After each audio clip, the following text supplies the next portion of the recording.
Yes. You thought it was safe to turn back on your television. Ha ha ha ha! But no! Here we are again. Tacamo TV. And William Changer, straight from the sanitarium. I'm much better now, or at least that's what the doctors say, if you can believe them. Anyway, tonight for your viewing pleasure, we have an astute piece of commentary from Larry Mongoli. And from the more technical, political side of matters, those wacky boys at Pearson Post Industries have a great piece for you to watch tonight. So remember, kick back,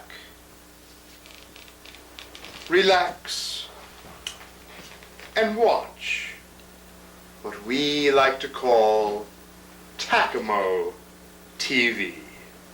And remember, we are family. That's right, family.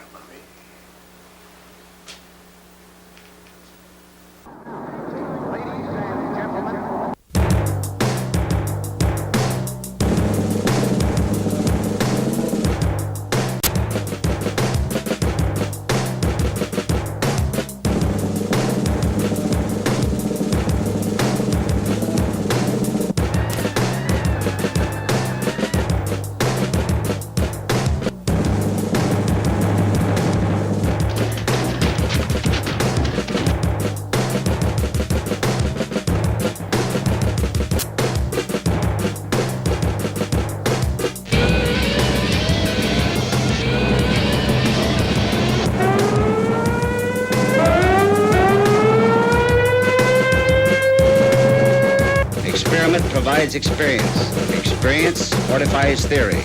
Knowledge is power. The way is clear. The challenge strong. The duty inescapable. We must have the facts. Common sense calls for the facts. Now.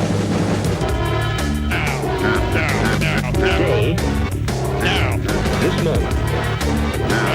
Today. Now. This moment.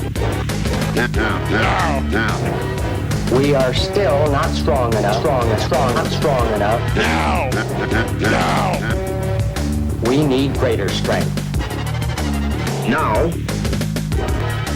We need greater Power.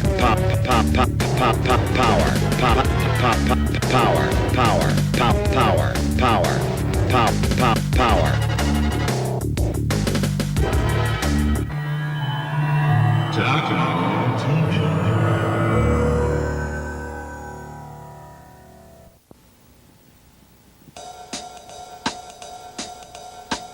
He's got that perfect hair, a macho power stare, dances like Fred Astaire, it's Larry. He's got the fastest, baddest car, chicks flock around him from afar, and yet his heart is true, 'cause he's Larry Mongoli. He's the guy in the know, when you're down in blue, what you wanna do? Larry's a chef, he's a poet too. Hey, tune up, hey, check out, hey, turn on, hey, get drunk and watch the Larry Mongoli show. Hey, tune in and watch that show.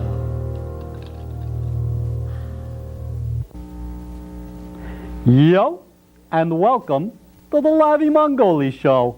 Here today with a special counterpoint commentary is myself, Larry Mongoli. Thank you, Larry. Thank you, Larry. Well, I'm sure you've all heard by now that the President George Bush today invaded the entire southern hemisphere. He's calling it Operation Big Tough Guy Salami, and he says that even though 500,000 U.S. troops are already dead, and New Zealand has been turned to nothing but a great big pile of dust by 6,000 peacekeeper radioactive missiles, we're really kicking some fanny. Congress loves it. The media loves it. Jerry Falwell, I saw him this morning on the Today Show. He says he's gotten a personal note of congratulations from God himself. So, I'm walking around today. A lot of people are coming up to me on the street. They're saying, Larry, what the heck is George up to? Why did he have to go and invade the entire southern hemisphere? I know the answer. Do you remember a while back, everybody was talking about George Bush this, George Bush that, the wimp factor. Everyone was talking about the wimp factor. They say George was a wimp. So what does he do? To show he's actually a he-man, he goes and he invades Panama, and he says he's kicked some butt, and America says, yes, you are a he-man, we love you, you are a macho he-man, that settled that. Great, everything's super. Then, along comes the thing factor, okay? Turns out, these military dudes and defense contractors in D.C., they start spreading this rumor all around town, all around. They're spreading the rumor, they're writing it on bathroom walls, okay? Maury Povich from A Current Affair, he picks it up. On his show, he shows those enlarged bathing suit photos. I'm sure you've seen them. Then the next thing you know, People magazine comes out with a poll which says absolutely, positively, 90% of Americans would prefer a president who packs some serious punch, okay? So what's George going to do? He's got a problem on his hands. He's got the thing factor. His handlers tell him, you got no choice, George. You've got to invade the entire southern hemisphere to boost your ratings in the polls. You have got to launch Operation Big Tough Guy Salami. So he does. See, it's like this. Nowadays, people figure the more a president invades, the more he's a masculine he-man. Jimmy Carter only got 8 of our troops killed compared to hundreds for Ron, and I guess 500,000 and still counting for George here. So people say, hey, that Jimmy, he's got a little tiny thing. Well, that's totally wrong. I'll tell you a story, okay? I was in a can at the airport one time, sitting there minding my own business. Jimmy walks in. Jimmy Carter himself takes the stall next to mine. Well, the next thing I know, he's leaning over the top of the stall telling the Secret Service agents, hey, man, this water is cold. And it's deep, too. So I got to thinking, maybe Jimmy didn't invade anything because he knew he was a big guy. The moral of the story, as far as I'm concerned, is that next time people start saying George hasn't got what it takes in the hot dog department, he gets himself a hankering for an invasion, he should stop thinking with his little head. Don't be going and bombing Barbados, George. It's a beautiful vacation spot. You want to invade something? Why don't you start with the other twin bed? Although on second thought, maybe that's not fair to Barbara. Anyhow, till next time, if we live that long, this is Larry Mongoli saying, yo. He's cruising every night, parties with all his might, fighting for what is right. It's Larry, Larry Mongoli. He's the guy in the know. When you're down in Tacamo TV.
live outlet I can use? What? Is there a live outlet over here I can use? I own all the power over here. Sorry. So on, you spare some power? I don't think so, man. 600 watts takes it all, man. Try somewhere else. Try that one over there. What? Hey, try. It doesn't work. Bill, are there any other live outlets in the building? That's it, bud. Sorry. What do we do? I want to get the news before we play.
Tacamo TV.